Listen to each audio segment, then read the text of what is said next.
¿Qué tal? Buenas tardes. Ahora vamos a dar comienzo a la mesa 3, que es la mesa de innovación y sustentabilidad. Esta mesa tiene bastantes ponencias, así que la dividimos en dos bloques. Parte uno, que va a empezar ahora, y después hacemos un pequeñísimo break y vamos a empezar con la parte 2. Empezamos con la primera ponencia, que es de Valeria Cintia Díaz, que es de la Facultad de Ciencias Sociales de la Universidad de Buenos Aires. Su ponencia se llama Artesanas, Diseñadoras y Sostenibilidad, un encuentro más allá de lo productivo. Bueno, buenas tardes a todos. Primero quiero agradecer a María Eugenia y al grupo de diseño y sociedad por organizar estas jornadas de esta manera híbrida que nos permite encontrarnos en la presencialidad, pero a la vez poder expandir un poco lo que estamos investigando en estos últimos tiempos, a pesar de la pandemia. Y lo que les quería entonces compartir son los resultados de mi tesis de doctorado. Una parte de ese proceso a través de esta ponencia que la titulé, como decía María Eugenia, Artesanas, Diseñadoras y Sostenibilidad, un encuentro más allá de lo productivo. En esa investigación abordé la interacción entonces entre artesanas indígenas de distintas partes de nuestro país y diseñadoras emprendedoras de indumentaria en el periodo 2013-2019 en el marco del impulso de las industrias creativas locales y también del paradigma de la sostenibilidad, donde reconocemos que los Objetivos del Desarrollo Sostenible de la ONU a partir del 2015 forman una gran campana ideológica para el impulso de ciertas iniciativas productivas ligadas a esta relación que les quiero comentar y compartir en el día de hoy. Entonces, a ver si puedo minimizar esto. Bueno, no importa. Ahí está. Entonces, la idea, lo que me proponía en el marco de esta investigación era problematizar esta relación entre artesanas indígenas y diseñadoras de indumentaria, que era presentado por distintos organismos internacionales y locales de manera armoniosa, de manera de un encuentro que generaba una estrategia productiva virtuosa, en clave ética-estética, ligada a la puesta en valor de saberes locales, imaginarios regionales, el cuidado del medio ambiente. Desde ese punto, entonces, partiendo de ese lugar de esta alianza como problema, como conflicto, ¿no? Como un encuentro armonioso y aproblemático, es, a ver,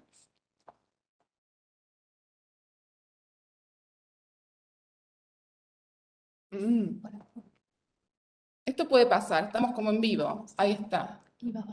¿Con este? Perfecto, buenísimo. Entonces les decía que esta alianza, yo la fui construyendo también a través de este abordaje problemático de esta alianza, la entendí como parte de un proceso gradual de consolidación y de federalización del diseño de indumentaria de autor, denominado así por la prensa local, creada a partir o como parte de lo que fue el escenario de la crisis del 2001, escenario memorable para la historia de nuestro país. En ese marco, entonces, yo lo considero un hito fundamental para la articulación de esta alianza y recupero entonces algunos datos, los últimos datos cuantitativos, considerando entonces la encuesta nacional de diseño indumentaria de autor. Esa encuesta señalaba, por un lado, que había 279 emprendimientos registrados.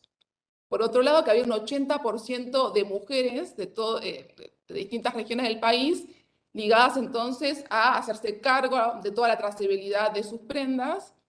Y también hubo un correlato, según las últimas encuestas vinculadas al sector textil y artesanal, donde también hay mayor porcentaje de participación de las mujeres.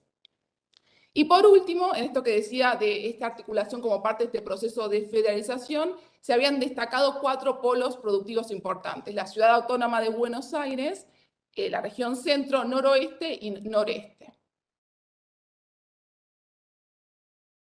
Entonces, la consolidación en este marco que les planteo histórico, a partir del 2011 se va desarrollando este sector productivo a nivel federal, vamos a encontrar una consolidación paulatina de distintas experiencias productivas ligadas a esta interacción entre artesanas indígenas, diseñadoras, en el marco del paradigma de la sostenibilidad, lo cual fue generando distintas experiencias productivas y estrategias, efectos comerciales, en tanto proceso y en tanto espacio de negociación permanente de los sentidos, las prácticas y los saberes legítimos sobre esta alianza artesanía-diseño.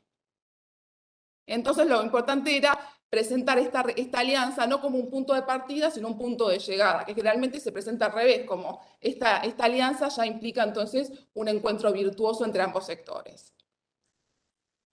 En este sentido, me propuse recuperar la perspectiva de las artesanas indígenas, en la medida que me permitió dar cuenta de las conflictividades, las tensiones, pero también de los acuerdos y negociaciones entre distintos sectores con lógicas diferentes. Acá les estoy compartiendo dos imágenes que forman parte de un catálogo de marca colectiva que estoy acompañando a partir del 2018 con artesanas COM de la localidad de Miraflores, que muy gentilmente me permitieron compartirlas en esta ponencia.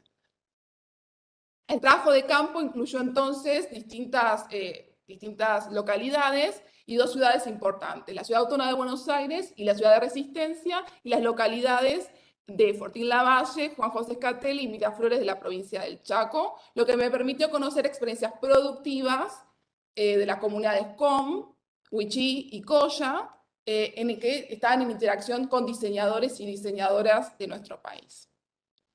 Primero, entonces, resultado de esta tesis que me gustaría compartir con ustedes y problematizar en relación entonces a estas artesanas en vinculación con el sector del diseño indumentario. Y un concepto fundamental fue poder abordar lo que yo denominé la lógica de pedido. Es decir, estas artesanas indígenas en relación con las industrias culturales y creativas locales iniciaron un proceso paulatino de aprendizaje de técnicas de cálculo. Estas técnicas de cálculo implicó poner en relación tanto los saberes aprendidos en capacitaciones con diseñadoras profesionales en el territorio, generalmente impulsadas por el Estado, ONGs y las propias diseñadoras, y en esta relación con los saberes tradicionales, que estaban vinculados a un aprendizaje en el espacio doméstico. En tanto locus político de estas mujeres que las iban formando como mujeres trabajadoras y también como mujeres con un rol específico también dentro de su propia comunidad. Este aprendizaje activo llevó también a un desarrollo paulatino, porque todo en lo artesanal es muy gradual, de la evaluación de su propia producción artesanal. ¿Qué implicó esto para las mujeres indígenas con las que pude acercarme y conocer? Aprender ciertas estrategias de cálculo. Por un lado, detallar cantidades de materia prima, definir tiempos de la hechura de su artesanía, precisar medidas y utilizar moldes, calcular estructura de costos y precios, manejo de las redes sociales y de las aplicaciones, y acá es muy importante el rol de la juventud indígena, que espero poder avanzar en esa línea, y la cuestión de recibir y enviar pedidos. Toda esta lógica fue aprendida a través de este contacto con las diseñadoras y distintos organismos en el territorio y estatales que fueron acompañando este proceso de organización, asociado en algunos momentos con la lógica de cooperativismo o de asociatividad. A la vez, esta lógica de pedido que implicó la creación de criterios de calidad. Estos criterios de calidad, lo que pude observar, y esto es interesante para problematizar con la comunidad tanto del sector artesanal como de las diseñadoras, que había criterios estos criterios fueron activados de distintas maneras. Desde las diseñadoras, desde el Estado, de los organismos internacionales, estos criterios de calidad estuvieron asociados a la estandarización de esta producción y construir a las artesanas indígenas como proveedoras estratégicas de ciertos emprendimientos vinculados al diseño indumentaria o las industrias creativas. Y construir a la artesanía como pieza única en la medida que entra en esta lógica de pedido. Para las diseñadoras, la definición de estos criterios de calidad implicó un espacio de aprendizaje de manera colectiva y heterogénea. Cada mes fue asumido por estas artesanas desde un lugar en algunos momentos problemático, y ellas generaron un discurso sobre el carácter único de sus piezas como gesto reivindicatorio de la especificidad de sus saberes, no asociado a esta estandarización, sino a esta especificidad de que la mano de las artesanas son únicas, su tiempo es único y cada ovillo es único, y la materia prima y la época del año y un montón de variables que solo ellas conocen a la perfección porque es un conocimiento que se transmite de generación en generación. Ahora vamos a mirar un poco del lado de las diseñadoras.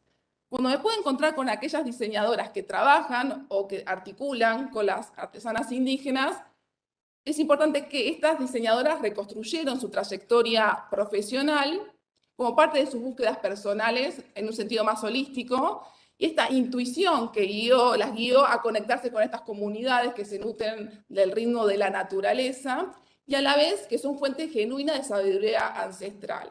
Esta intuición la llevó a conectar entonces no solo con el valor patrimonial, que es una pata muy importante en la artesanía, sino también con la dimensión energética de esas comunidades y sus saberes. Entonces, esta conexión también implicó para estas diseñadoras construir imaginarios armónicos en clave de sostenibilidad sobre estas comunidades y a la vez una hiperconstrucción esencializada de la mujer indígena y sus saberes en clave de esencialismo verde. Asimismo, estas diseñadoras reconstruyeron su encuentro con las artesanas en calidad de periplo, lo cual implicó entonces conocer, dar cuenta que el esfuerzo era parte y el sacrificio eran parte entonces del motor de este tipo de iniciativas. Y por último, el último circulito que les quiero comentar de esta dinámica es que la dinámica productiva que generaron estas diseñadoras con el otro artesane, era entonces una dinámica productiva consensuada. Este espíritu emprendedor que las motivó por esta intuición, esta conexión con el contexto y con las mujeres, estuvo atravesada entonces por un consenso paulatino también de ciertos códigos de buenas prácticas entre estas diseñadoras y la comunidad de artesanas. Volviendo a la plaquita entonces que les comenté en un principio, es necesario entonces problematizar esta relación de artesanas indígenas, diseñadoras de indumentaria y sostenibilidad, volver a pensar las experiencias de colabor de manera consensuadas, volver a pensar a las artesanas en calidad de socios estratégicos y no solo en calidad de proveedoras estratégicas, sino de socios creativos fundamentales y reconocer sus aportes simbólicos también, avanzar en un protocolo de buenas prácticas, que de alguna manera las diseñadoras y artesanas las van generando, pero de manera implícita. Sería bueno avanzar en acuerdos sectoriales, en lo que se denomina evaluación y seguimiento y comunicación de estos códigos de buenas prácticas, que no queden como experiencias individuales fragmentadas, sino como un colectivo de diseñadoras que están aprendiendo desde la universidad o desde espacios de distintas organizaciones a cómo trabajar de manera mancomunada con las artesanas. Creo que la universidad tiene mucho para dar en ese sentido en la formación y ya hay experiencias que seguramente mañana vamos a escuchar de cómo la universidad va avanzando en el buen sentido hacia trabajos colaborativos. Y también importante hacernos de herramientas que ya están vigentes, como la consulta libre, previa e informada con las comunidades. Los proyectos productivos tienen que estar también linkeados con un marco legal, donde la comunidad y las lógicas comunitarias o comunales estén activas y no solo que queden en acuerdos personales de algunos miembros de la comunidad. Por lo tanto, como idea central de esta ponencia y de este encuentro, por lo menos desde mi humilde lugar como ponente, es encontrar esta relación entre artesanas, diseñadoras y sostenibilidad como espacio de tensión y negociación permanente. Para finalizar, entonces, me gustaría recuperar una campaña que se viralizó o se difundió hace muy poco para el 8M de un movimiento de mujeres indígenas por el buen vivir, quienes señalan entonces, basta de extractivismo cultural, que se valore bien nuestro trabajo, nuestro conocimiento. Muchísimas gracias. Buenísima la presentación de Valeria y ahora vamos a seguir. Ahí está. Bueno, vamos a seguir con la ponencia Cadena de Valor de las maderas urbanas y periurbanas en la región sur del Río de la Plata, experiencias de transformación mecánica, el caso de la Acacia Blanca y una aproximación, porque serían dos ponencias que pueden presentar, me imagino, en una presentación, bueno, a cargo de Pablo Húngaro, Gabriel Keil, Mariano Aullaro, Juan Ignacio Pórfido, Eduardo Grimosi, Milagros Gallinal Casarotti, de la Universidad Nacional de La Plata. Bueno, pueden compartir ustedes pantalla, quieren compartir pantalla. Si tienen algún problemita nos dicen, que acá la tenemos también. Ahí creo que me están viendo. Sí, ¿qué tal, Pablo? Bueno. Hola, bueno, es un gusto. Ahí se ve bien. Deja el video mío. No sé si se me ve.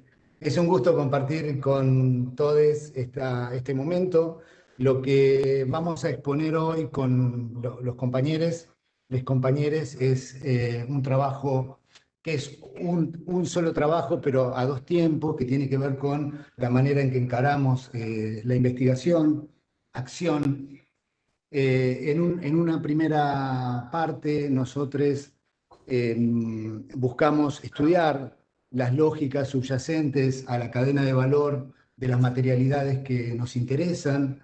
El proyecto se denomina Intermaterialidades, cuero, cerámica y madera en la cultura productiva rioplatense. Y en particular, hoy queremos compartir, como les decía, los avances de nuestros trabajos alrededor de la cadena de valor de la madera en la región sur del Río de la Plata. En una primera etapa abordamos una investigación sobre cadena de valor de las maderas industriales para tratar de entender esa lógica donde hay un desarrollo tecnológico importante, pero también una ética subyacente que nosotros no compartimos, que tiene que ver justamente con el extractivismo y la expoliación de bosques nativos para el sembrado de especies industriales. Sin embargo, al desconocer esta temática, lo primero que hicimos fue estudiar. Justamente nos acercamos a las cátedras de Gabriel Keil en la Facultad de Ciencias Agronómicas y Forestales y cursamos dos materias de grado con el equipo de investigación, Silotecnología e Industria de Transformación Mecánica. Pero lo que buscamos hacer en esta primera etapa es conocer la lógica subyacente a la cadena de valor de las maderas y luego construir una cartografía que nos permita conocer quiénes son y dónde están, dónde se encuentran los actores productivos más relevantes alrededor de esta cadena de valor. Y luego, en un segundo tiempo, buscamos en particular generar una hipótesis de cadena de valor alrededor del aprovechamiento de las maderas urbanas y periurbanas que hoy, en particular en la ciudad de La Plata, se desperdician y realmente no se sabe a dónde van. Presumimos que terminan, en el mejor de los casos, como leña. Mientras que nosotros nos dimos cuenta, a partir de nuestras propias experiencias, pasando a la acción, que estas maderas pueden convertirse en recursos muy valiosos, sobre todo pensando en la economía social, en cooperativas, en pequeños emprendimientos familiares. Entonces decidimos pasar a la acción como investigadores y hacer algunas experiencias piloto de aprovechamiento de estas maderas. Eso es lo que hicimos y a partir de ahí también nos vinculamos con actores que nosotros consideramos relevantes en el territorio de la pequeña economía familiar y también de las cooperativas.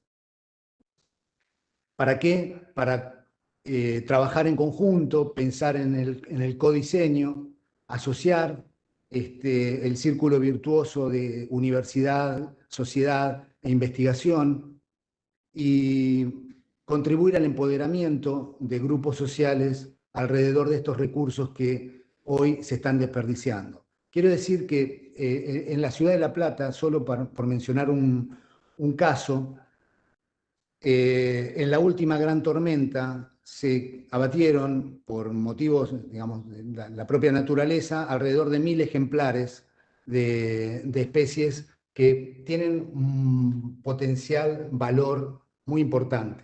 Estamos hablando de maderas, de plantaciones, maderas en su mayoría exóticas, que pueden ser aprovechadas y así como esa hipótesis la pudimos verificar, hemos hecho con actores locales, madereras, carpinterías, algunas experiencias piloto para a posteriori poder pensar una cadena de valor específica para el aprovechamiento de esto. Quiero decir que nosotros tenemos como hipótesis de partida que el diseño es transversal a toda la cadena de valor. Entonces, tenemos para decir en cada uno de los conjuntos de los eslabonamientos productivos. Por eso los estudiamos, para ver cuáles son adentro de estos eslabonamientos las oportunidades de diseño que se nos presentan. Y claramente, cómo aprovechar esas oportunidades de diseño por fuera de las lógicas industriales y por fuera del propio herramental que las lógicas industriales proponen. Entonces, tenemos que necesariamente investigar y diseñar sistemas, equipamiento, artefactos y lógicas productivas acordes a esta escala productiva. Me detengo acá como a modo de introducción, le paso la palabra a mis compañeros de equipo que van a desarrollar un poco más en profundidad algunos de los puntos que apenas he esbozado acá. Perfecto, bárbaro. Muchísimas gracias. Sí. Sí, sí. Y yo también, si quieres. Bueno, buenas tardes. Ahora voy a compartir la pantalla, así continuamos con la presentación. Me confirman si la están viendo. Ahí se ve bien.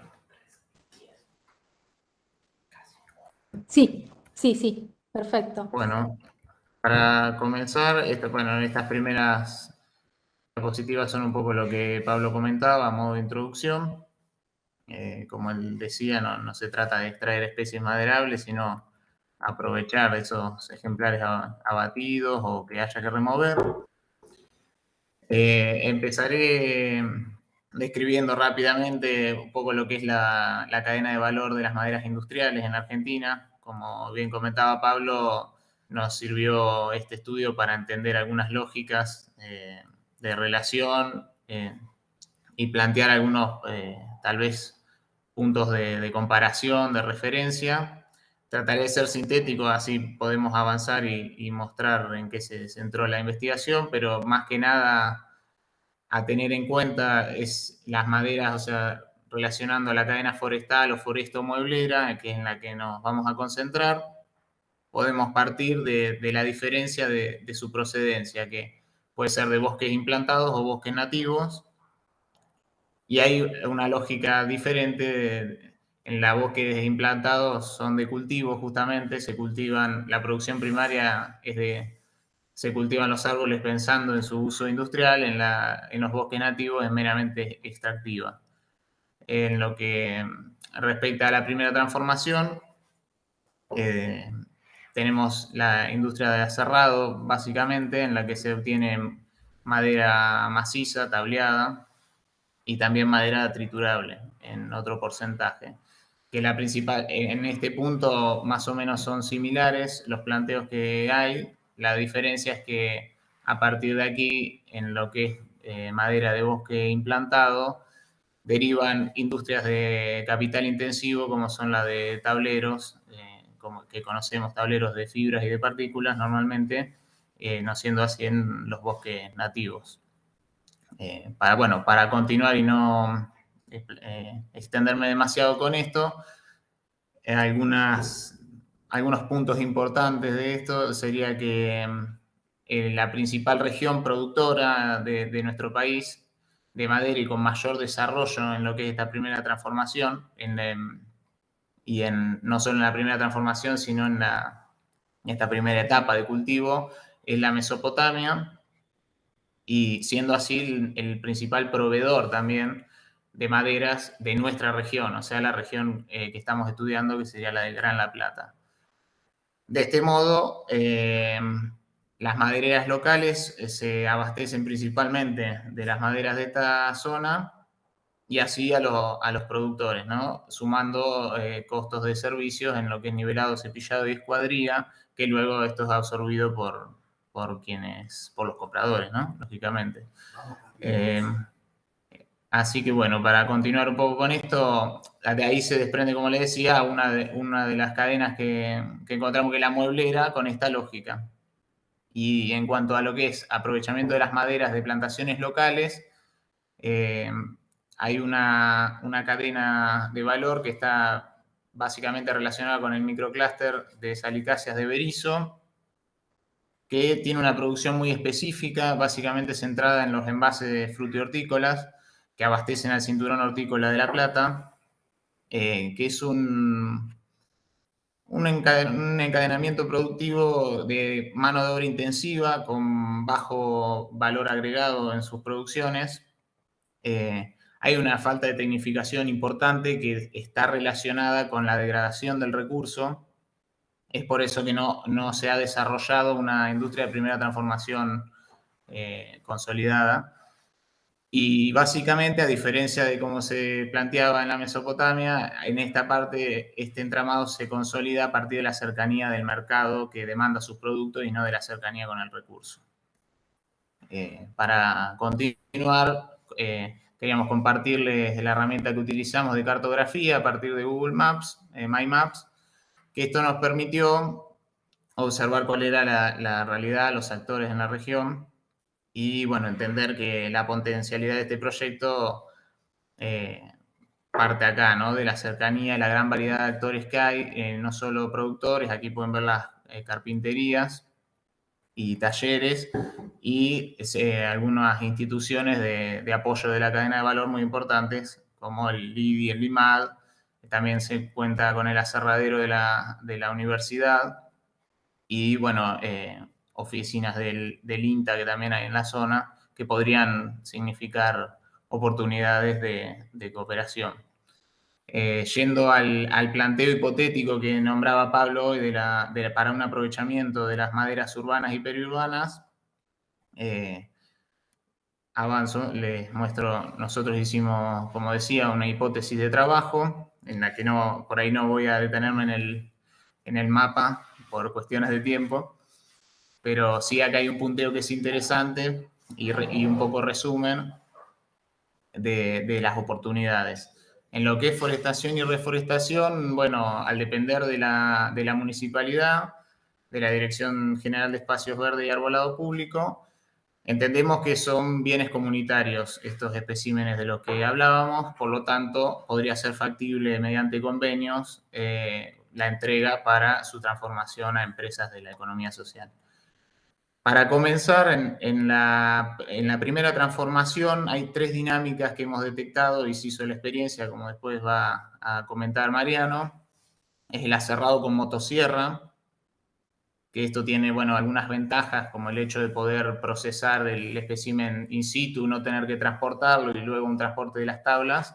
Algunas desventajas en el hecho de que se necesita mano de obra especializada que sepa realizar la tarea y los cortes no son muy parejos, demandan de una segunda transformación intensa para nivelar las tablas. En aserrado en aserradero, que en la región, como comentábamos, no hay un fuerte vínculo con esta primera transformación, no existen aserraderos grandes, salvo el de la universidad, que en un planteo hipotético podría ser una interesante vinculación para agregar valor a estos recursos. Y hay un pequeño aserradero en el Parque Pereira Iraola, que es provincial, que podría ser también una oportunidad. Y una tercera posibilidad, que es el aserrado con aserradero portátil, que entendemos que podría ser una oportunidad de empoderamiento para los pequeños emprendedores o los pequeños actores productivos de la región, ganando mayor protagonismo en esta primera transformación. Del mismo modo, una de sus ventajas es que es de fácil transporte y se puede aserrar in situ. Bueno, y la segunda transformación es un poco como les comentaba en las cuestiones industriales. Hay ciertos limitantes, como en el tema del nivelado, por la disponibilidad de garlopas en relación al ancho de las tablas que podemos obtener a partir de este recurso, que es una ventaja. Se pueden obtener tablas más anchas que en las plantaciones industriales. La tercera transformación sería la del diseño y producción de muebles y objetos de alto valor agregado. Y, bueno, la comercialización, que es un punto clave para consolidar la cadena, que necesitaría de un apoyo también estatal. Para continuar, ir cerrando esta primera, algunas conclusiones preliminares de este estudio y experiencia es que, bueno, en la región hay una gran desarticulación respecto a los eslabones ligados a la producción primaria y la primera transformación, como ya les comentaba, una potencialidad en torno a este recurso de las maderas urbanas, articulando a las empresas, las instituciones académicas y a los consumidores. Y el tema del valor agregado, o sea, apuntaríamos no solo a la producción, diseño y producción de productos de alto valor agregado, no solo en lo material, sino en lo simbólico, y apuntado a una identidad local. Paso la palabra a Mariano, cerramos con esta frase que parece que sintetizaba nuestro enfoque. Y continuamos. Sí, está la cámara. Continuamos con la experiencia, Mariano. Pero yo no veo si me estoy viendo. Sí, te estás viendo. Acá estamos. Perdón, que los interrumpa. Si quieren ir un poquito más, más rápido, no, porque estamos como medio ya, dale, como con el tiempo. Bueno. Queda la presentación de la otra, digamos, pero bueno, si podemos... Sí, acá arrancamos con la segunda, la hacemos rápido. Genial, gracias. Vamos a ir haciendo un tráiler de lo que es la ponencia. Bueno, en función del panorama que estaban acá contando mis compañeros, lo que está pasando con el uso y aprovechamiento o no de las maderas periurbanas, decidimos hacer algunas pruebas pilotos experimentales como para estudiar cuál es el comportamiento y qué característica tiene esta madera para poder ser trabajada, tanto a nivel trabajabilidad como a nivel estético, como para tener un diálogo con los actores locales para empezar a analizar las posibilidades de desarrollo que nos presenta este material, ¿no? Pero, por supuesto, establecer un diálogo con algo tangible, con alguna experiencia hecha y con algún conocimiento previo sobre este tipo de madera. Porque como contaba Nacho recién, Ignacio, perdón, en función de lo que está pasando con el uso de las maderas en el contexto o en nuestra región, por lo general acá, si bien tenemos muchos actores con mucha experiencia y destreza en el uso del material, por lo general trabajan con maderas que son comercializadas y que vienen o sea, las maderas que están industrializadas y comercializadas. Mientras que hay poco conocimiento sobre la trabajabilidad, sobre las maderas que tenemos en nuestra región. Entonces, para empezar estas experiencias, nos basamos en un concepto del territorio como apropiación simbólica del espacio, que por supuesto también tiene un desarrollo mucho más largo, ¿no? Pero resumidas cuentas tenemos, por un lado, el espacio geográfico, que es la región geográfica que nos compete, con sus características, con sus recursos naturales y demás, mientras que el territorio es el significado que le da a la gente o las personas que lo habitan a ese espacio geográfico. En el segundo punto tenemos el capital cultural, que eso tiene que ver con el potencial que tenemos en este territorio, ya sea material como de recursos humanos, pero ese capital cultural se consolida como tal si todos los actores, ¿no?, interactúan entre sí para un desarrollo endógeno en conjunto. O sea, en algunos lugares eso de manera natural, mientras que en otros es necesario crearlos. Que desde ese punto, desde ese lugar estamos interactuando nosotros. No tanto en el desarrollo de productos en sí mismos, sino, como decía Pablo hoy, transversalmente en toda la cadena de valor e interactuando con todos los actores del territorio o estableciendo vínculos con los actores del territorio. Entonces, como mencionamos hoy, hicimos algunas experiencias partiendo de un árbol caído que se especula que tenía 20 años, muerto, no sé la palabra. Entonces, bueno, en función de contactos con personas del territorio, con experiencia en trabajar este tipo de material, se hizo un tablonado, ¿no? Ahí vemos al muchacho con la motosierra, destreza admirable. Se hizo un cepillado y nivelado en algunos aserraderos locales. Bueno, acá tenemos algunos ejemplos de de unas pequeñas experiencias en función de las maderas obtenidas, como tenemos una mesa, un divisor, ¿no? Ahí vemos la beta y el tipo de madera que encontramos acá. Hicimos otras experiencias como lo que es el ruteado, curvado por vapor, torneado, ¿no? De nuevo, tecnologías disponibles en el contexto local, no buscamos nada estrafalario, nada raro. E hicimos algunas piezas sencillas como para analizar a ver qué potencial tiene esta madera para ser mecanizado y qué lenguaje nos permite realizar.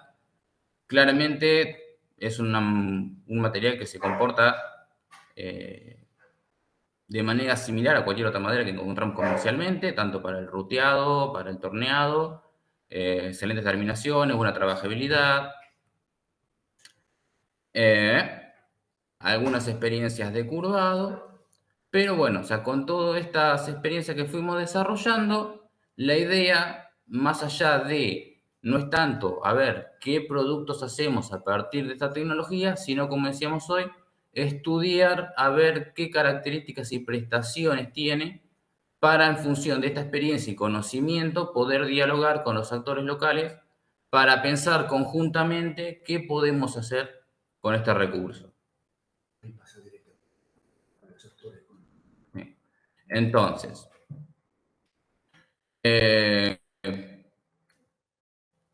bueno, acá tenemos algunas experiencias que estuvimos trabajando con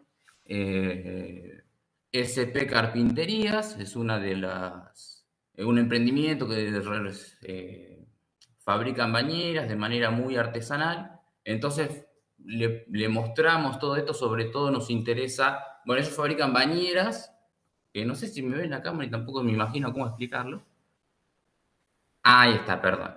Acá estamos, ¿no?, dialogando con los actores, acá estamos en SP Carpintería, que ellos desarrollan bañeras de una manera artesanal, con un trabajo fascinante, ¿no? Van cortando los pedacitos, los van montando, los van pegando y después a lija le dan la terminación manual.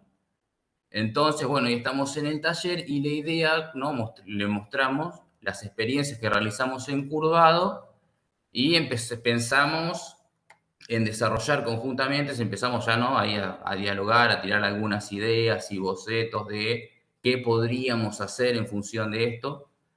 Les contamos qué resultados obtuvimos con el curvado en vapor, ¿no?, el alto tiempo que necesita para ablandarse la madera y el poco tiempo que que conserva su elasticidad. Entonces, bueno, ellos nos comentaban que también tienen su experiencia, tienen una cámara de vapor que desarrollaron ellos con un tanque de 200 litros. Entonces, bueno, estamos ahí negociando esta posibilidad de, en función de esta madera, de esta experiencia, la experiencia de ellos, empezar a desarrollar alguna serie de productos en función del lenguaje estético que nos permite este proceso de curvado. Y por el otro lado tenemos también, con una cooperativa que estuvimos comentándole y mostrándoles los mismos, las experiencias que estamos haciendo. Bueno, por supuesto, también tenían una visión similar a la que nosotros estamos planteando en este proyecto y, por supuesto, están sumamente interesados en colaborar a partir de la disponibilidad de tanto de espacio como de maquinaria y demás. Y, por supuesto, bueno, ahí tenemos una faltante que tiene que ver con la formación de recursos humanos, que ellos consideran que es una de sus principales falencias, pero bueno, de nuevo, el proyecto tiene que ver con esto, ¿no?, con esta articulación entre las experiencias que vamos desarrollando, los recursos que vamos encontrando y vinculándonos con los actores para armar un proyecto integralmente en toda la cadena de valor y no solo en el diseño o en el producto final.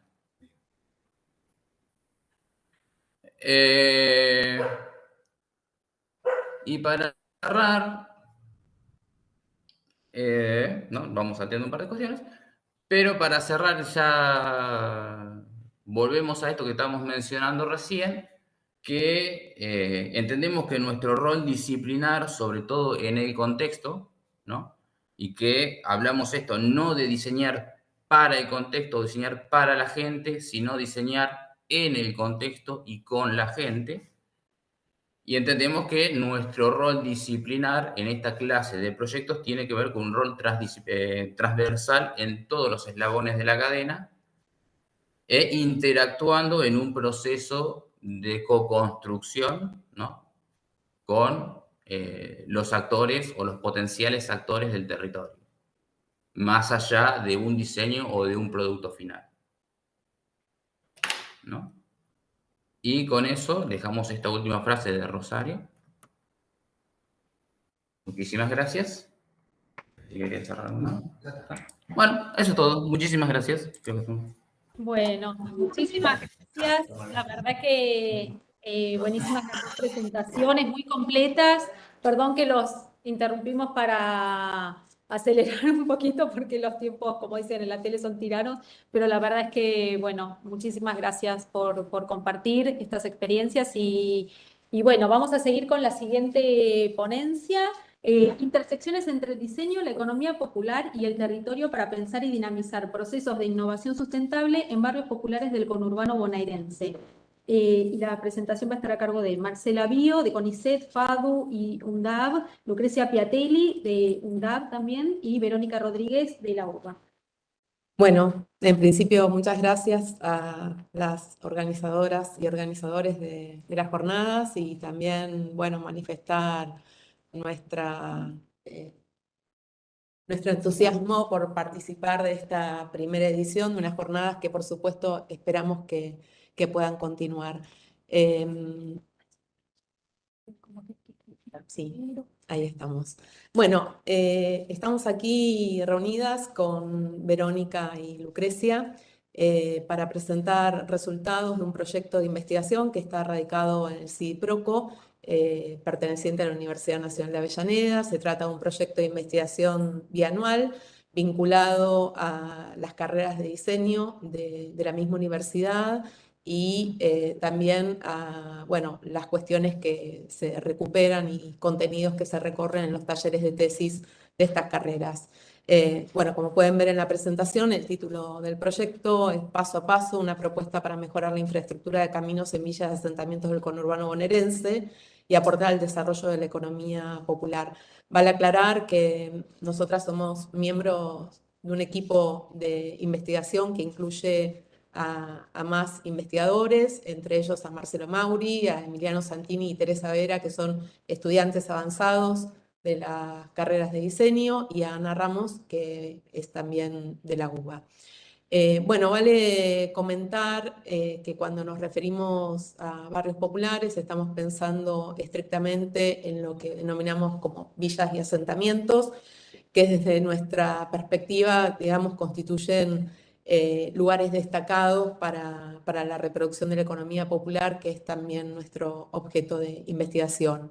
En este caso, el proyecto se sitúa concretamente en dos barrios del partido de San Martín, en la cuenca media del río Reconquista, cercanos al relleno sanitario de la SEAMSE. Estos barrios son Independencia y Villa Hidalgo.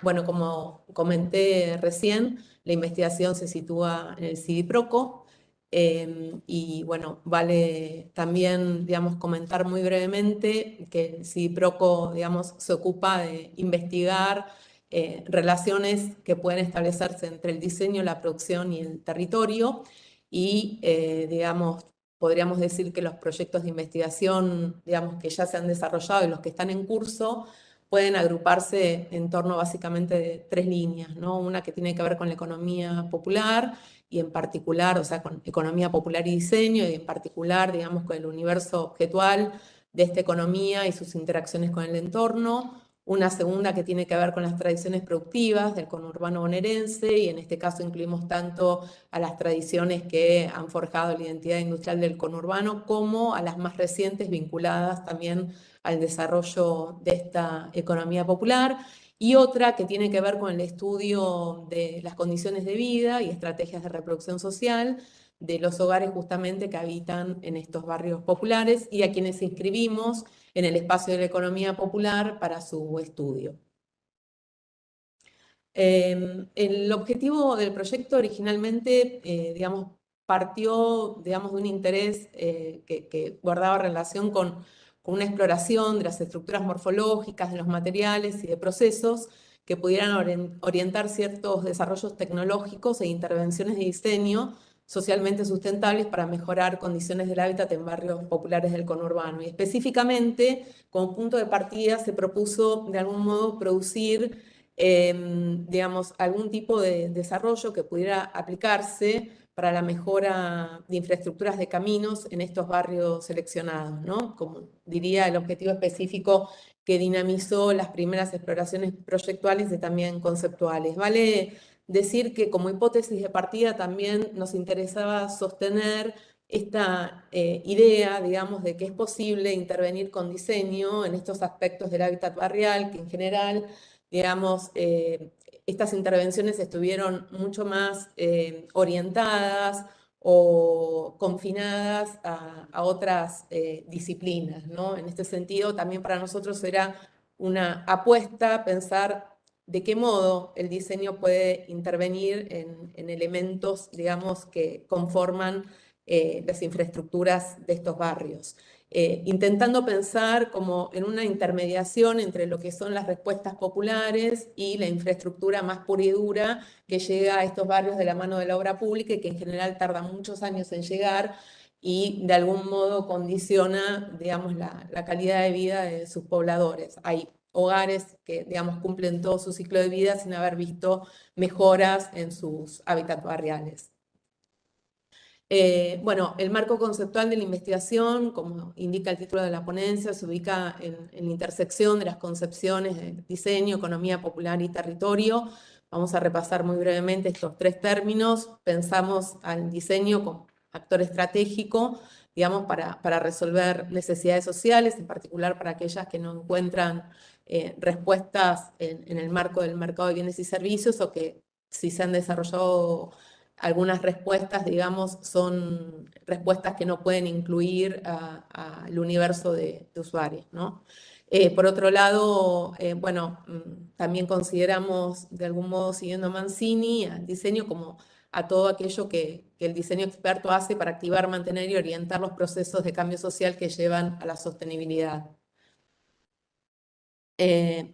Por economía popular, bueno, en principio coincidimos con la definición que aporta el Grupo de Estudio de Economía Popular de Claxo, que piensa a las economías populares latinoamericanas como formaciones sociales, económicas, políticas, culturales, digamos, que condensan un conjunto de procesos, prácticas y sentidos que apuntan a la reproducción de la vida en contextos, digamos, de alta vulnerabilidad. Y de nuestra propia producción en investigación, recuperamos una definición teórica de economía popular que acuñamos allá por el año 2014, digamos, donde delimitamos la economía popular como el espacio de reproducción que comprende al conjunto de las estrategias de reproducción social de un grupo particular dentro de las clases populares, que se distingue del resto de los grupos que las componen en función del modo que resuelven su acceso a la ciudad, es decir, al suelo y a la vivienda. Y tomamos como recorte empírico de esta economía popular a los hogares que acceden al suelo y a la vivienda por fuera del mercado formal, quienes habitan justamente en las villas y asentamientos que interesan a nuestra investigación. Bueno, en el marco de nuestra investigación, digamos, coincidimos con esta concepción de territorio también que presentó el grupo anterior, pero específicamente en el marco de nuestra ponencia, nuestro trabajo de investigación, la verdad es que el territorio se revela como verdad, como realidad epistémica, ¿no? En ese sentido, nos parece, digamos, muy interesante lo que ha sucedido con el proceso de investigación territorial, donde podemos claramente constatar esta concepción, digamos, que aporta nuestra investigación sobre la noción de territorio.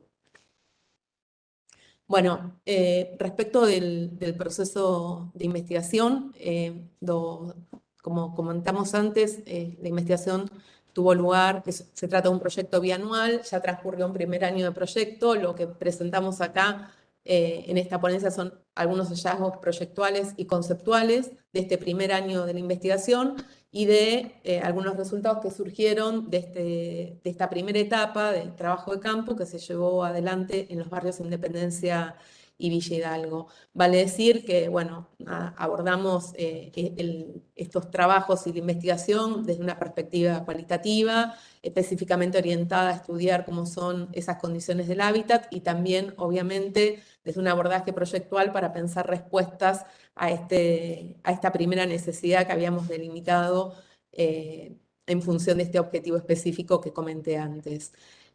Bueno, en la primera recorrida se hizo en el mes de septiembre, vale decir que el primer semestre del proyecto, digamos, lo dedicamos a discusiones más conceptuales, a pensar mejor cómo iba a ser la metodología de trabajo y evaluar algunos avances del desarrollo proyectual encarado por Emiliano Santini, que es miembro de nuestro equipo de investigación y además es un estudiante avanzado de la carrera y está desarrollando su tesis de final de carrera emparentada, digamos, con este problema que delimitamos para nuestra investigación. Así que en la primera visita que transcurrió en el mes de septiembre en el barrio Independencia, entre las cuestiones que trabajamos en el campo justamente fue una prueba del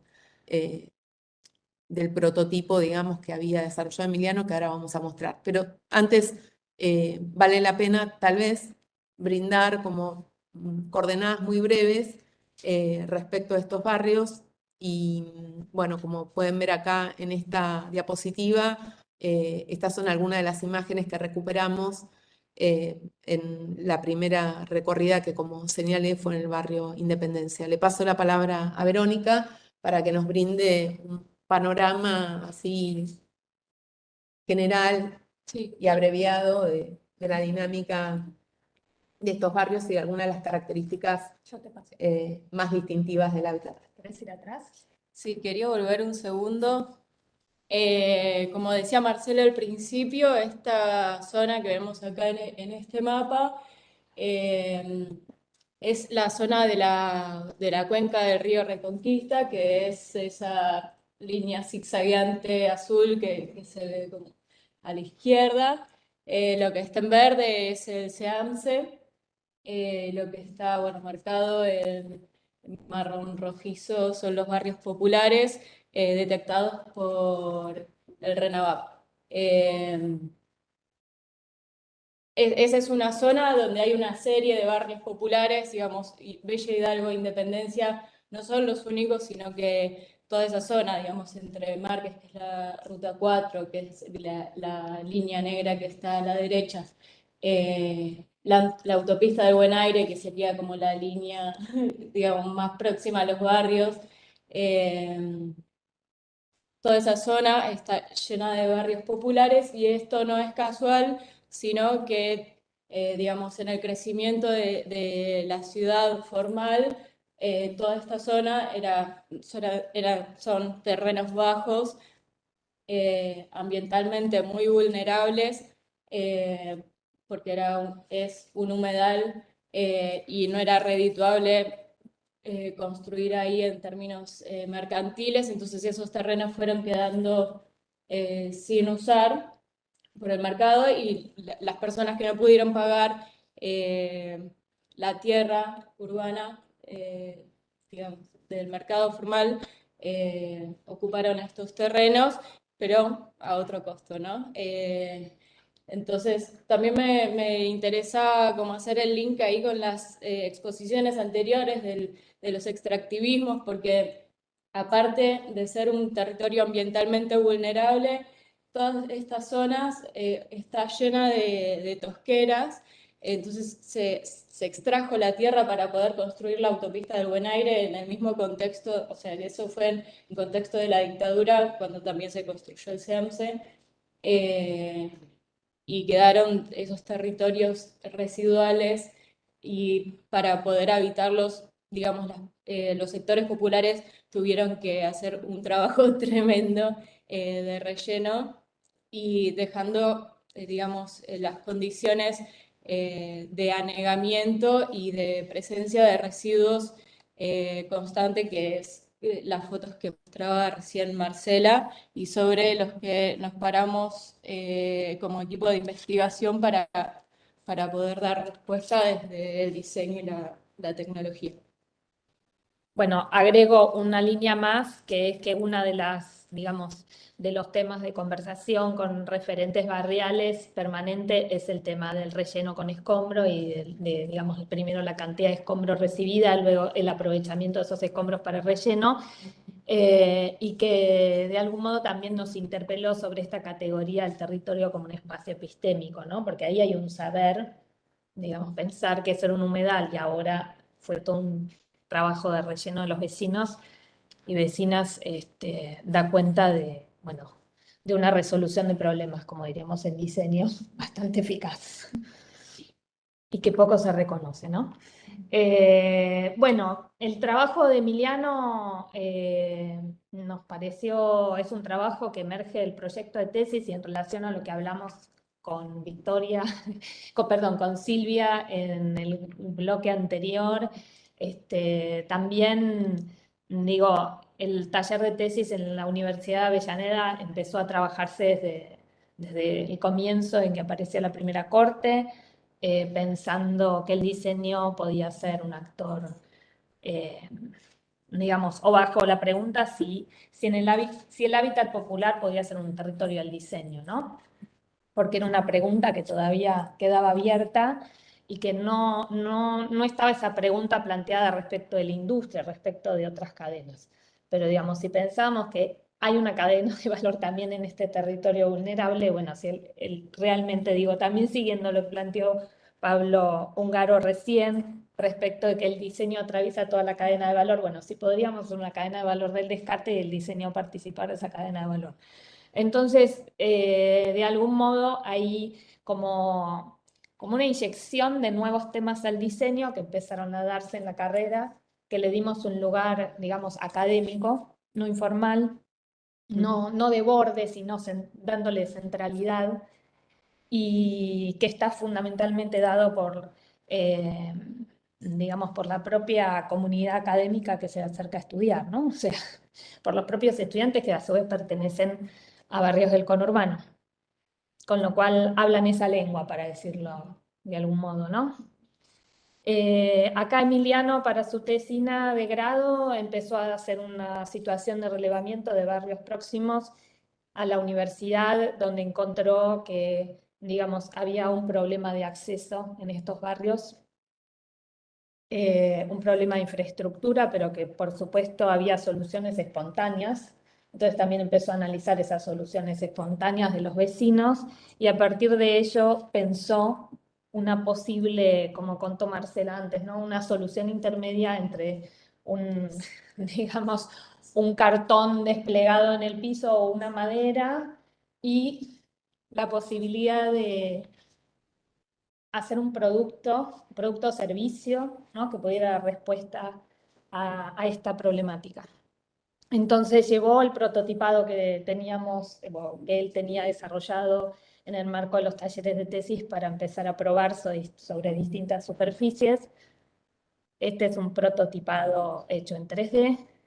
Y a partir de esa experiencia que tuvimos en el territorio, con el proyecto y diálogo con vecinos también, empezó a trabajar en algunas cuestiones propias de este módulo Maya que está diseñando en cuanto a su superficie, ¿no? Como mejoras en la superficie, mejoras en el vínculo con el suelo, y bueno, y está trabajando en este tema que tiene otro tipo de avances que también empezaron a surgir a partir de, digamos, la visita al territorio, como que es, digamos, hasta dónde esta malla puede empezar a trabajar también, por ejemplo, para cubrir mangueras de agua, que era algo que aparecía permanentemente en los barrios, u otras cuestiones de necesidades emergentes, ¿no? A veces no formalizadas, digo verbalmente por los vecinos como una necesidad, pero sí recuperadas desde el trabajo de observación.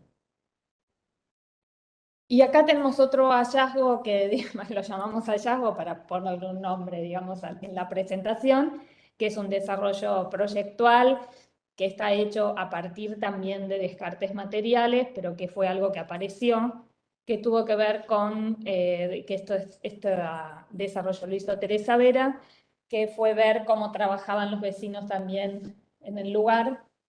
Es un pelacable, digamos, que se puede atornillar a distintas superficies, y lo hizo a partir de una serie de materiales que tenía de descarte. Digo, es un producto que todavía le falta todavía un desarrollo, pero que está evidentemente dando una solución a un problema que también apareció allí. Claro que Sí. hoy por hoy la resolución del problema de cómo extraer el cobre del cable es quemándolo. Entonces la preocupación de la compañera era cómo hacemos algo que se pueda instalar en un espacio urbano y que no, digamos que la técnica, la tecnología para resolver eso no sea algo perjudicial para la salud. Sí, hay también una cuestión que observamos mucho, que es el trabajo en el espacio, digamos, común de la vereda para la recuperación de ciertos materiales, que también genera, digamos, una inestabilidad, ¿no? Inestabilidad en términos de que no hay mesa, no hay apoyos, y esa inestabilidad también genera lesiones, ¿no? Bastante importantes. Entonces también fue como un gran tema para empezar a abordar.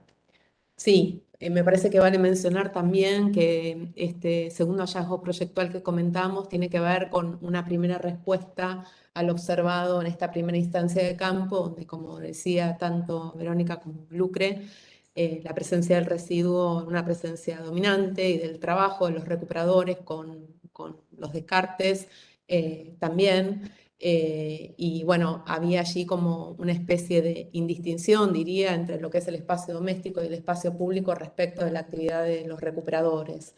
En ese sentido, digamos, la apuesta de Teresa con el desarrollo de esta herramienta tenía que ver con empezar a paliar de algún modo los efectos más negativos de esta práctica vinculada a la quema, como recién comentaba Verónica, y por otro lado también sin perder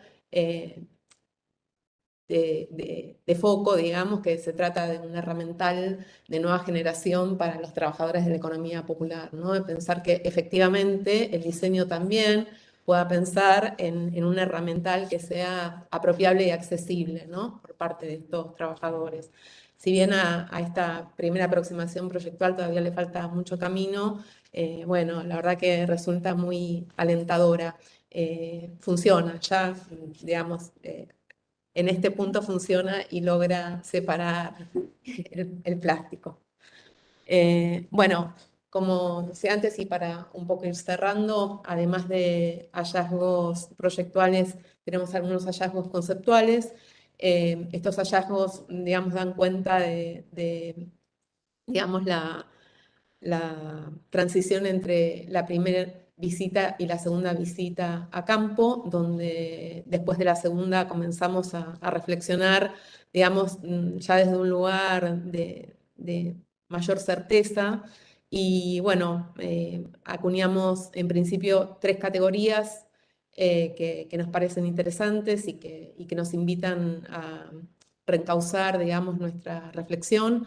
Una tiene que ver con esta que pueden leer en la diapo, que pensamos como, acuñamos como dispositivos científicos sociales, y pensamos que es una categoría que de algún modo condensa como la dimensión institucional de esta práctica de investigación territorial que estamos llevando adelante. Algo que no mencionamos antes es que uno de los objetivos también que persigue nuestra investigación es articular concretamente con actores del territorio, obviamente, organizados y no organizados, porque de hecho en la segunda instancia de campo tuvimos una entrevista muy fructífera con un intermediario del negocio, digamos, de la venta de materiales recuperados, que, bueno, él, digamos, aglutina a más de 10 recuperadores, un emprendimiento, digamos, muy, muy interesante, porque él, digamos, brinda a estos recuperadores su herramienta de trabajo, unos carros que fabricó con diseño propio, muy interesantes también, que los tenemos fotografiados. Vamos a seguir trabajando con este intermediario y con los recuperadores que él aglutina para pensar también otras respuestas también vinculadas a esta economía popular de los desechos. Y como decía, bueno, y pensar cuál es el formato, ¿no?, que va adoptando esta investigación, y pensamos que esta categoría de algún modo lo refleja.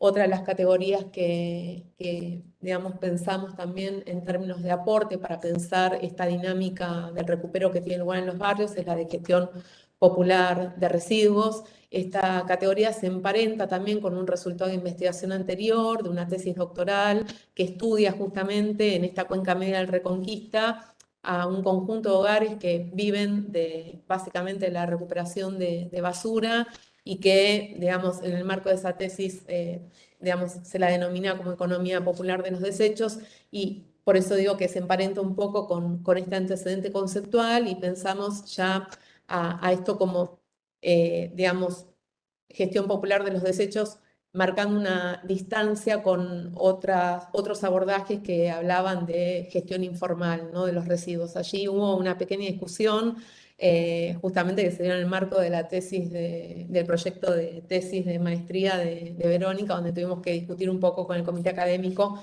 que no aceptaba, digamos, esta categoría de gestión popular y, digamos, solicitaba que continuásemos con la categoría de gestión informal, ¿no? Bueno, nosotros distinguimos entre gestión popular e informal. Hoy día, dentro de lo que podríamos comprender como prácticas vinculadas a la gestión popular, se dan modalidades tanto informales como formales, con lo cual creemos que ya la categoría de gestión informal, digamos, queda corta, ¿no?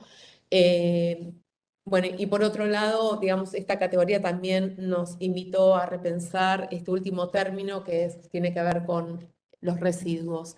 Y de allí saltamos un poco a esta última que nos interesa mucho y que es una categoría que se halla en construcción y con la que queremos seguir trabajando en adelante, que tiene que ver con pensar, digamos, a esta gestión no ya como una gestión popular de los residuos, sino reemplazar este término residuos por el término descartes, ¿no? En ese sentido creemos que hay como una distancia porque, por un lado, el residuo, digamos, remite más tal vez a la materia y el descarte remite como a la acción. En ese sentido, remite al proceso y nos permite también recuperar el ciclo de vida del bien. Y por otro lado, bueno, un poco, si querés avanzar vos. No, sobre todo una cuestión que tiene que ver con esta categoría y con la anterior, que es, digamos, detectar el sesgo negativo que hay en la nominación de informal a ciertas formas de producción o trabajo, lo mismo que respecto al residuo, digamos. Otro antecedente a este proyecto es el de la materialoteca de residuos sólidos industriales que hicimos en la universidad, y a partir de allí también encontramos que hay todo un valor de descarte que se nomina residuo desde esta forma que, digamos, internacional, que es la gestión de residuos sólidos urbanos, y que es muy difícil cambiar conciencias colectivas si la palabra residuo sigue teniendo la connotación negativa, ¿no? Sí, un poco también, bueno, nada. Sí, ya cerramos. Bueno, pero nos interesaba también dejar un poco esta definición, ¿no? Digo, recuperando a Annie Lennart, bueno, que, digamos, el residuo basura está mucho más marcada por el lugar que ocupa que por lo que es. La basura se define por el lugar, no por el ser. No se trata de su contenido, sino del contexto, ¿no? Digamos, aproximación con la que acordamos plenamente. Y bueno, como a modo de reflexión final, la cuestión del territorio como realidad, como verdad epistémica, ya la mencionamos, nos parece, digamos, un gran punto de partida para nuestra investigación. Y por otro lado, bueno, esta noción de que el territorio no demanda belleza, cuya autoría le corresponde a Lucrecia, que nos parece que es una gran síntesis, ¿no? del espíritu de nuestra investigación y de la orientación que toman nuestros desarrollos proyectuales, ¿no? Mucho más vinculados a pensar respuestas a problemáticas en las que el diseño, digamos, tiene que seguir ganando terreno, ¿no? Como Sí. disciplina para ofrecer esas respuestas. Perdón, y esa misma, digamos, de esa misma frase deviene también una reflexión acerca de si todo lo que diseñamos está vectorizado por la belleza como patrón identitario, ¿no? Digamos, si es posible abrir una nueva discusión respecto a el diseño, digamos, si el diseño se puede desplazar de esa categoría de la modernidad desde la que nace, de la que crece y de la que debería emanciparse. Bueno, muchas gracias. Bueno, vamos a seguir entonces ahora con la última, lo que sería la última ponencia del bloque 1. Se me fue. Se me fue. Que se llama Nuevos Desarrollos de Materiales en Producción Textil, Experimentación con Bioplásticos y Materiales Cultivados, Biomateriales no tejidos. Silvina Tabaroni. Bueno, ante todo, muchísimas gracias por la invitación a estas primeras jornadas. Este proyecto surge en principio por iniciativa de Gabriela Nirino, que fue la primera directora del proyecto y mi tutora en mi tesis de graduación. Gabriela se jubila y continúa siendo mi tutora Cecilia Dorado y directora del proyecto Clara Tapia. O sea que quería hacer la mención a Gabriela Nirino, que fue, digamos, como la que motorizó todo esto. El título de mi presentación tiene que ver con trabajar con un material nuevo, desconocido por la gran mayoría de los diseñadores, que es la kombucha. Ahora voy a pasar a explicarles bien qué es, y a este material yo quise aplicarle procesos textiles. Me pregunté cuáles podían ser los procesos textiles tradicionales que se le podían aplicar. Y partí preguntándome, bueno, desde mi rol de diseñadora, viendo todo lo que implica la cadena de valor de la producción de, no solo de indumentaria, sino de accesorios,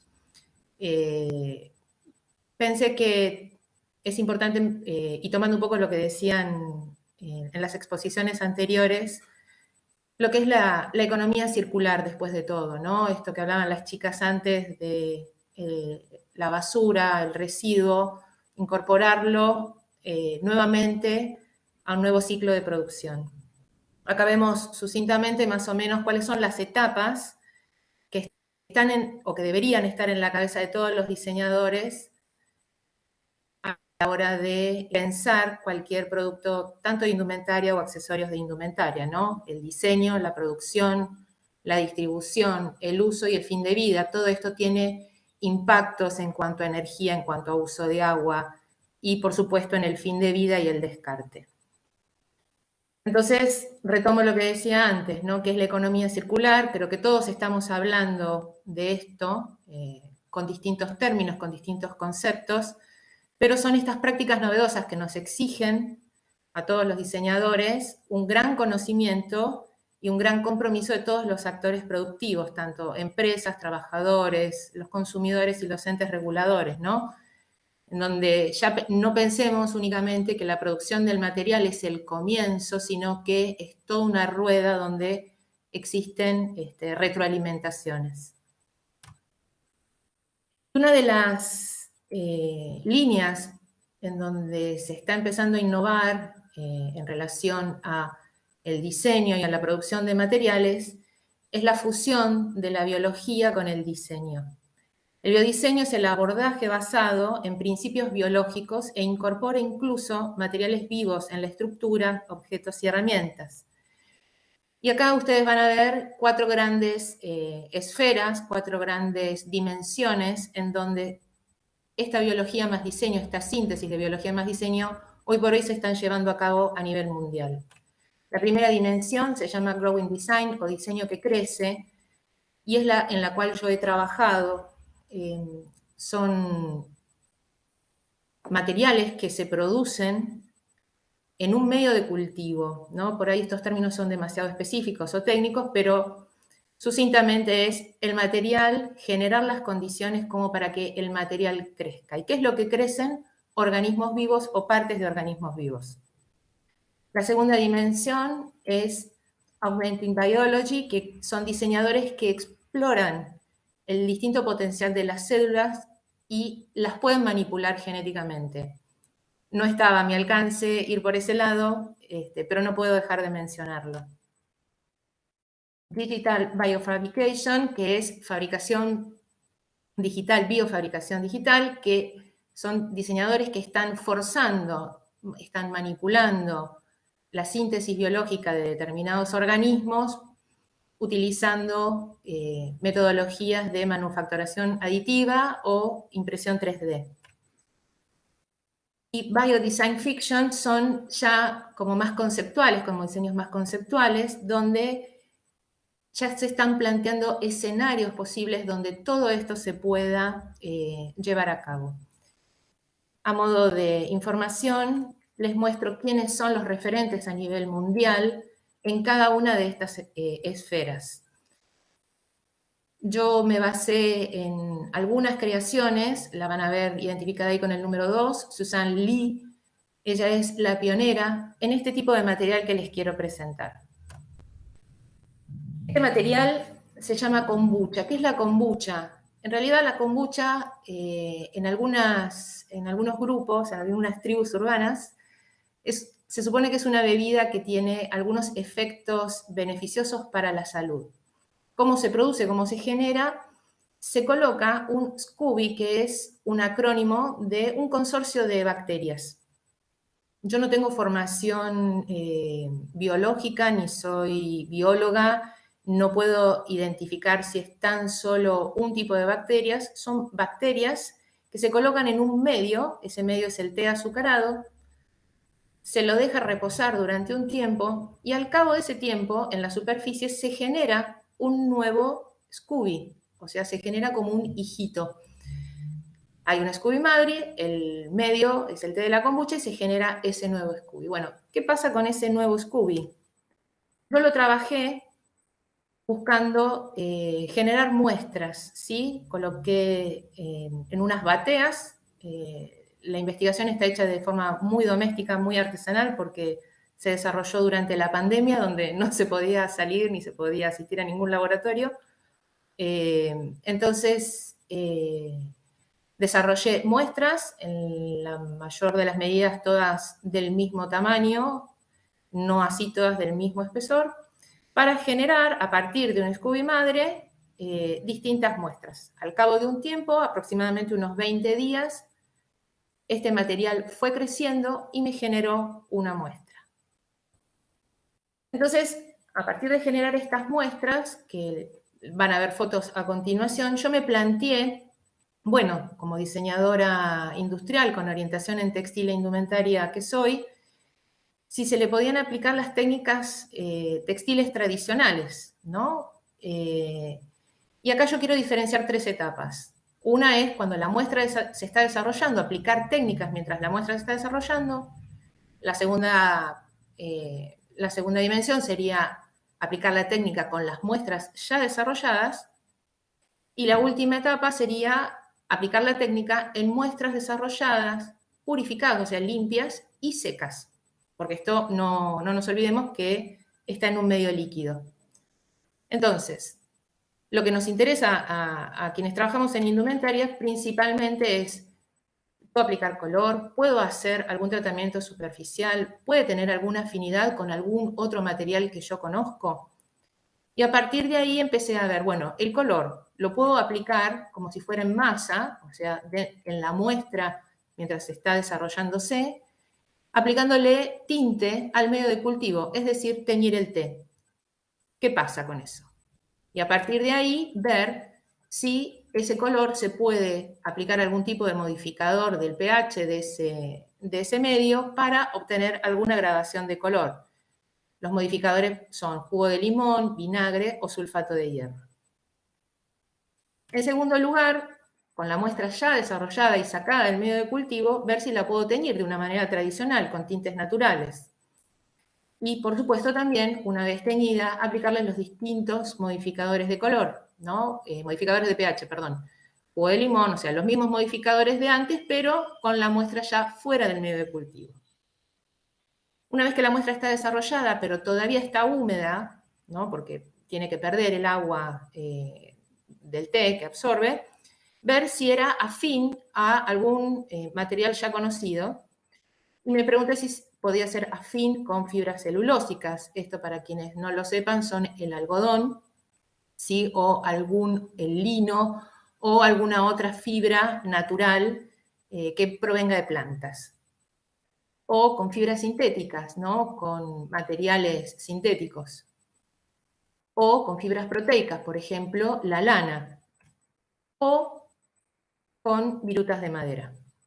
Y por último, me planteé si era también posible hacer, una vez que están desarrolladas y secas, aplicarle algún tipo de tratamiento superficial. Es decir, si lo puedo estampar con serigrafía, si lo puedo sublimar, si lo puedo calar o punzonar, si lo puedo torsionar y hacer filamentos, si lo puedo coser con máquina recta, si le puedo aplicar calor y plisarlo, si le puedo aplicar calor o lo puedo plegar, si lo puedo troquelar con un cúter, más adelante probaré si lo puedo hacer con corte láser, pero la idea es la misma, y si lo puedo impermeabilizar. ¿Qué es lo que obtuve? Obtuve muestras, ¿sí?, con estas características. Veo que obtengo un material que es como una lámina, que es un material liviano y es un material flexible. Un material al que le puedo aplicar textura. Vemos en la primera foto que le puedo aplicar virutas, por ejemplo, de virulana y generar esas pequeñas manchas, o lo puedo colocar sobre una retícula y obtener un diseño de malla, o producto del proceso de teñido, como vemos en la foto del medio a la izquierda, quedan sedimentos de sal que le otorgan una textura interesante, o lo puedo plegar sobre sí mismo y el material se fusiona sobre sí mismo. Como vemos en la foto de la izquierda, abajo, es un material que Perdona, puede... Silvina, discúlpame que te interrumpa. En 4 minutos tendrías que cerrar la Sí, creo que llegó. sesión. Gracias. No hay nada. Puede acumular aire o le puedo aplicar color. Por ejemplo, vemos acá que puede adquirir color, ¿sí?, un color fucsia o un color verde. Es un material que tiene opacidad y espesor variables, pero también, producto de la afinidad con distintos materiales, es un material que puede adquirir estructura. Podemos ver en la primera fotografía que ahí está fusionado con pulpa de papel. Y en la foto de abajo, ese que parece un bloque, es como una suerte de ladrillito, ¿sí? El material se puede fusionar con pulpa de papel y adquiere estructura rígida y liviana. Podemos ver, bueno, que adopta la forma del contenedor. Y acá hago brevemente un muestrario rápido de todas las muestras que obtuve. En la muestra número 5 vemos el resultado sobre la estampa. En el 6 el sublimado, que no se logró, pero bueno, la prueba la tenía que hacer.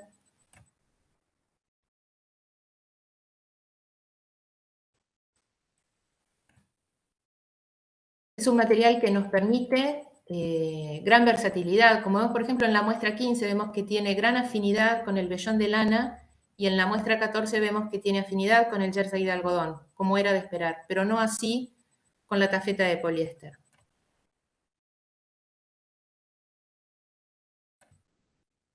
También es un material que lo pude torsionar y hacer filamentos, ¿sí?, lo cual nos permitiría, si se perfecciona esta técnica, encontrar una posibilidad de producir telas con este material.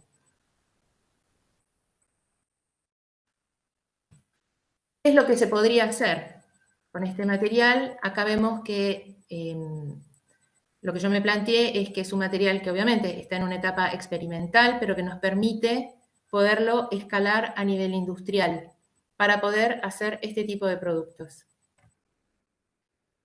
Y como no puedo dejar de mencionar los aspectos sustentables que tiene este material, porque este material lo analicé desde distintas dimensiones y lo califiqué, como pueden ver ahí en esa escala, de muy alto a muy bajo, en donde veo que es un material que es altamente reciclable, altamente compostable, es dúctil, por todo lo que acabo de mostrar, es un material limpio, prácticamente no genera residuos. La complejidad en su realización es muy baja, no es costosa. La inversión en infraestructura para la realización de este material es baja.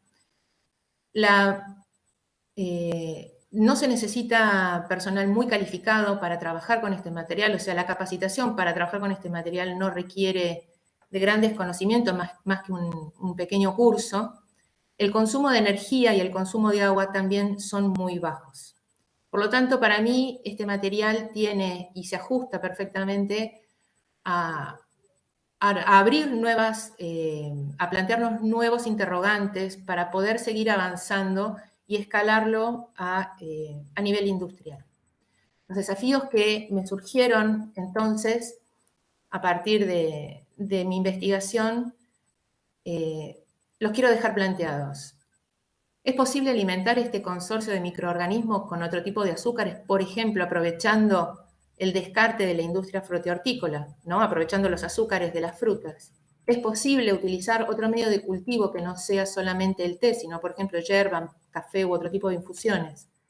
¿Es posible escalarlo a nivel industrial? ¿Y cuáles serían las facilidades mínimas para montar una planta semi-industrial?